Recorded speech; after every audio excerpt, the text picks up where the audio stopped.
ऐसा लगा अंत में बताइएगा जरूर। अरे बहू, चाय ले ले, उठ जा बेटा। अरे मम्मी रहने देती ना, मैं उठ तो रही थी। अरे कोई बात नहीं, खाने में क्या बनाना है वो बता दे। देख लो माँ, कुछ भी जो ये कहे बना लेते हैं।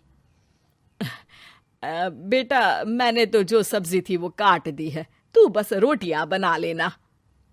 ये हर रोज सुबह का सीन था ममता के ससुराल का। एक दिन पड़ोसन कहती है, अरे बहन जी, सारा दिन काम करती रहती हो, थकती नहीं क्या आप? बहू क्या करती रहती है सारा दिन? अरे वो भी कुछ ना कुछ करती ही रहती होगी। अब इतनी भी बूढ़ी तो नहीं हूं मैं जो बैठ जाऊं कि सामने काम पड़ा है और मैं बैठी रहूं। अरे लेकिन बहू की तो आदत खराब हो जाएगी जब सारा काम आप ही कर दोगी। अरे ठीक है ना, कम उम्र में हमारी भी शादी हुई थी। अब आजकल के पढ़ने लिखने वाले बच्चों को सारी जिम्मेदारी लेने में भी तो वक्त लगता है। बहू है तो क्या हुआ, मेरी बेटी की उम्र की ही है ना। एक उसे भी देख लो, चाय बनाने के सिवा आता ही क्या है। ममता से सारी बात करती है। हाँ, मम्मी जी ही ज्यादा काम करती हैं, इसमें कोई दो राय नहीं है। लेकिन मैं भी क्या करूं, ऑफिस और घर के बीच जो वक्त मिलता है उसी में काम कर लेते हैं, है ना। दिन बीत रहे थे। सास बहू के बीच की बॉन्डिंग अच्छी थी, लेकिन जब बहू माँ बनती है तो जो थोड़ा बहुत काम किया करती थी वो भी छोड़ देती है। बहू, ये ले, तेरे लिए बनाया है।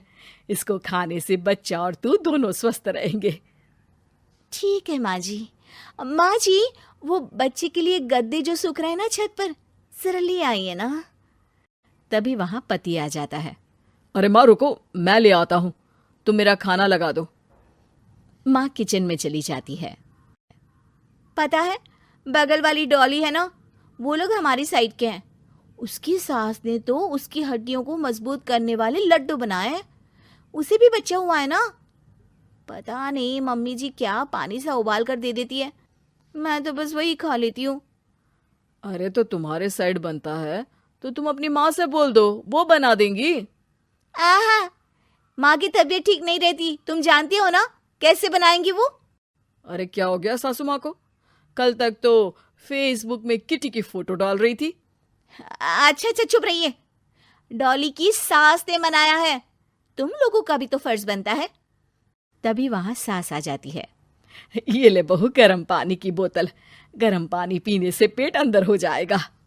नहीं नहीं माँ जी, गर्म पानी पीने से प्यास नहीं बुझती। अरे पी लेना बेटा। वो बगल वाली डॉली को तो जानती है ना, जो तुम लोगों के साइड की है। तेरे साथ ही उसका भी बच्चा हुआ था। बेचारे का कोई ख्याल रखने वाला नहीं, सारा काम करती है और रात में बस एक लड्डू खाकर सो जाती है। पेट तो लटक ही गया है और बच्चा तो कितना कमजोर सा है उसका। अच्छा माँ, क्या बात है, डॉली की ये हाल है? क्यों मैडम, क्या कहना है आपका? अब पता है मुझे, किसी के पास मेरी सास की तरह सास थोड़ी ना है। नहीं नहीं बेटा, ऐसा नहीं है। मेरे लिए तो तुम सभी मेरे बच्चे जैसे ही हो। ममता को समझ में नहीं आता कि वो सास में कैसे कोई बुराई निकाले, क्योंकि हर कोई उससे उसकी सास की तारीफ ही किया करता था। एक रोज ममता के घर उसकी ननद आती है। अरे भाभी, मुन्नी को तो 6 महीने हो गए, आप अभी भी बेड पर हो। आ गई है आप? कैसी हैं बुआ? बच्चा होने के 6 महीने बाद आई हैं आप? भाभी, अमेरिका दूर है ना तो वक्त लग जाता है। अब इनकी छुट्टी अभी थी तो सभी आ गए। वैसे माँ कहाँ है? थकी हारी सास बेटी को देखकर खुश हो जाती है। माँ, इस बार तेरा वीजा तैयार है, मेरे साथ चलने को तैयार रहना। हाँ हाँ बेटा, मैं तैयार हूँ। अरे ऐसे कैसे माँ, मैं कैसे मैनेज करूंगी? कैसे मतलब? जैसे मैंने किया अमेरिका में, आप इंडिया में कर लेना। वैसे आपका तो मायका भी पास ही में है ना। हाँ वो तो है, लेकिन वहाँ माँ के पास वक्त नहीं होता। ईश्वर भक्ति में उनका सारा समय चला जाता है। भाभी, बेटी परेशान हो तो माँ का ध्यान आरती में कैसे लग सकता है? समझ में ही नहीं आता। वैसे भी अब माँ को मैं अपने साथ ले जा रही हूँ। माँ को विदेश घूमने का शौक है ना। ममता मन मारकर चुप हो जाती है, लेकिन मन ही मन सोचती है कि वो कैसे सारा काम मैनेज करेगी। पति का खाना, नाश्ता, मुन्ने को नहलाना, धुलाना, फिर रात भर इसके लिए दूध तैयार करना। माँ तो सारा काम करती थी। हे भगवान, ना भाई ना। क्या हुआ भाभी? क्या सोचकर ना भी ना कर रही हो? अरे कुछ नहीं, बस बच्चे के बाद से ही कमजोरी ज्यादा हो गई है ना, तो अचानक से बड़बड़ाने लगती हूँ मैं। अगले दिन ममता अपनी माँ को फोन करती है। राधे राधे। माँ मैं क्या करूं, मेरी सास तो अमेरिका जा रही है बेटी के पास।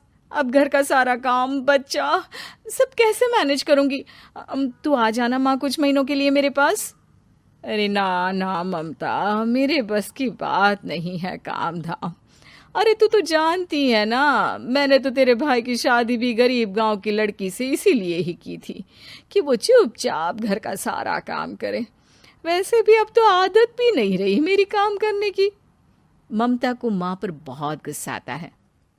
ठीक है माँ, देख लूंगी मैं, लेकिन मेरी मुसीबत के वक्त आप मेरा साथ नहीं दे रही है, अब भूल जाना मुझे।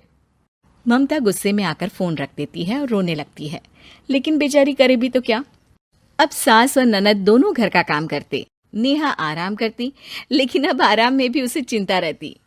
और फिर वो दिन भी आ जाता है जब ननद का जाने का वक्त आ जाता है। भाभी मैं जा रही हूँ, अपना और मुन्ने का ख्याल रखना। ममता सास को देखती है और गले लगकर रोने लगती है। माँ जल्दी आ जाना। सास मुस्कुराकर कहती है, कहाँ से ममता, मैं कहीं नहीं जा रही। मैंने देखा कि मेरे जाने की बात से ही तू परेशान हो गई थी, इसीलिए मैंने अपना जाना कैंसिल कर दिया है। तू चिंता ना कर, मैं तेरे साथ ही रहूंगी।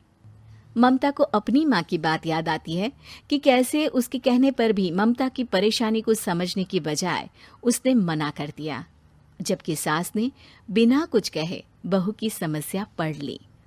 हाँ माँ, हम सब साथ चलेंगे बाद में दीदी के घर अमेरिका।